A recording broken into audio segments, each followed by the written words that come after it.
Welcome, I'm Richard Martin, Flying Above Marketing Consultant, and I want to welcome you today to this webinar on awareness. Now, awareness, before we get into this, has two sides to it. One is people are aware of you, and the other one is you are aware of the people that are coming into your booth space and how you need to work with them. So, welcome, and let's start out talking about what is it that is around you. Now, I'm not just talking business, I'm talking friends, families, co-workers, your boss, and general distractions that are there. So this is everything that is in your orbit, and things that positively help you, things that do not positively help you. But these are things that are rolling in and out and around you, some complementing, some distracting. When we look at that standpoint, it's immaterial at this point in time, but taking decisive action is not.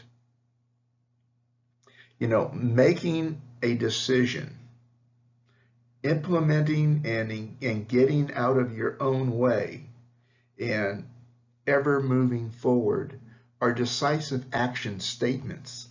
And it's important that we realize these, because taking decisive action is what gets us going, what gets us moving, what gets us in a position where we can be of service to other people. And that is the strong point that's there. It's ever growing, ever green. And the other side of it that's a little bit negative is we got to get out of our own way and let this decisive action work for us, so that we can all grow our businesses, so that we can all move forward in what we're doing. The next thing I want to talk about is, are you speaking their language? I'm not referring to English, Spanish, French, or any other language in the world. Are you speaking their language? And by their language, I mean the words that they like to use. What's happening with them in their language, okay? And it's getting your thought to them so that you can get the work you want, or so that they can get the work they want. In their case, the word work is a product or service that you're offering them. So we have to look at it from that standpoint. How are you speaking, or are you speaking their language? That's what is important.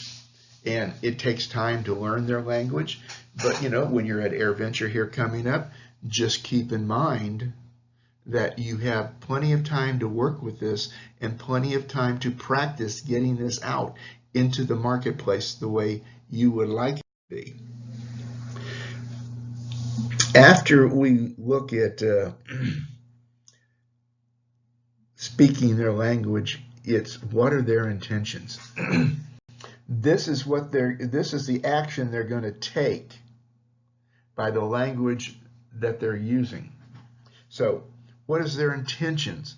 If they have intentions to talk to as many people as they can, that may not be the best idea on how to have a successful AirVenture. On the other side of it is, if you can identify your ideal client, it is an excellent way to have a fantastic AirVenture. So we have to look at it from the intentionality standpoint, and that makes all the difference in the world on how we look through that, because language is everything, and intentions are how we get them across.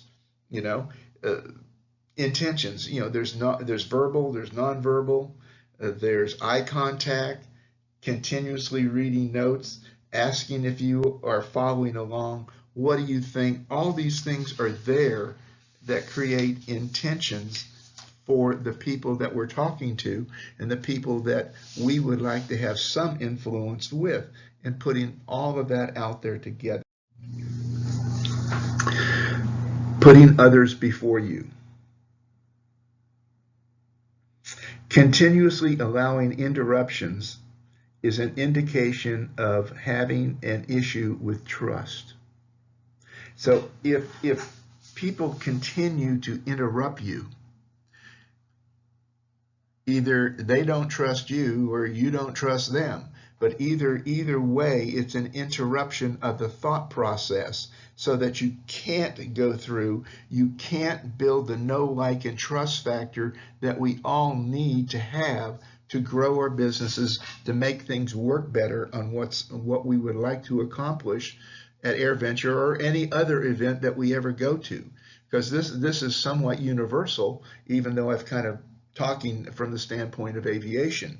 So when we look at that, that's a hard issue to do, and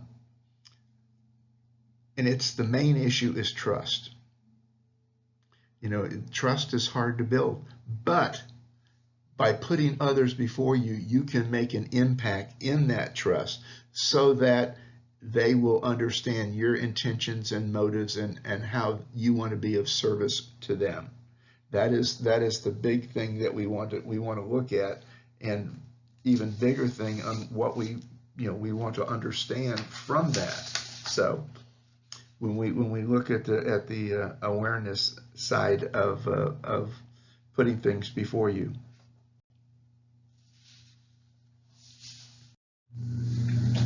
The master of the art of unselling. Unselling is something I put together a number of years ago. And what it is a form of relationship marketing. Relationship marketing states that we build relationships with people, and then we do business with people, and vice versa. If I'm a buyer, then I build a relationship with you, so I have a know, like, and trust factor with you as you do for me, and putting that together. But the art of unselling is not to be in somebody's face, not to be continually pushing something at them, not to the point where you're sending out mass emails the day you get back from AirVenture, and you're flooding everybody with this information. Hey, we're extending our specials, and this is going to work, and we really need you to give us a call here or email us and let us know how we can best get this moving forward for you. So from that standpoint, that's what I call the art of unselling. When I look at that's in there. Beliefs. Beliefs, for the most part, are subconscious thoughts that affect your decision making. And so when we look at that, the fact that it's subconscious, we don't have a lot of ability to quickly adjust what's there. But the subconscious thoughts that affect our decision making, we can take the decision making while not giving up all the influence for the subconscious to control it more in the conscious sense, so that, hey, this is something I need to get done short term, long term, mid-term. This is something I need to do in order to be of service to this person that I want to do business with.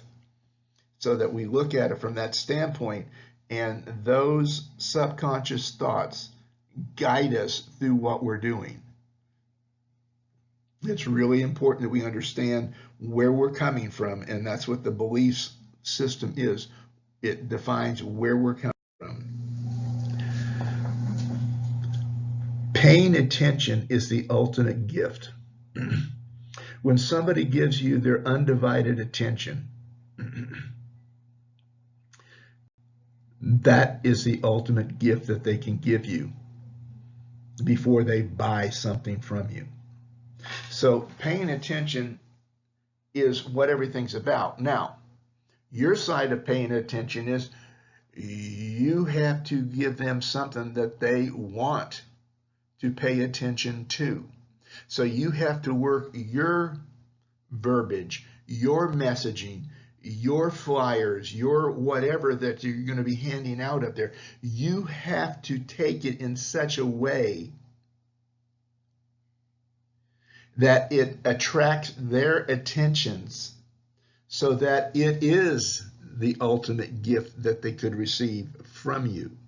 So that is the essence of what is there. That is the biggest thing that we look at when we're talking about this. You know, it's just so easy, it's difficult. But paying attention and giving somebody your time and effort and energy is not always available to us. Sometimes it is, but here's the thing. If it's not available right now, make sure you follow up with some sort of contact information so after AirVenture you can call them up and have the ultimate gift available for them, and that is your time and your knowledge and your efforts of what you're doing. So that is the strong point of what we're looking at and taking away from that. Building influence attracts success.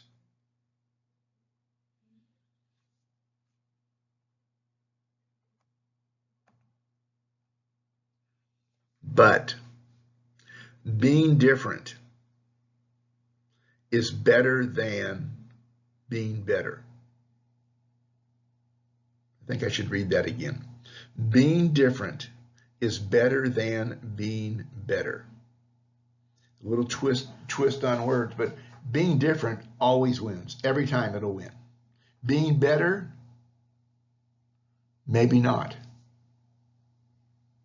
But being better than being better. It is better than being better. Being different is better than being better. So when we look at that, you know, it's all there. Building influence attracts success along with this. So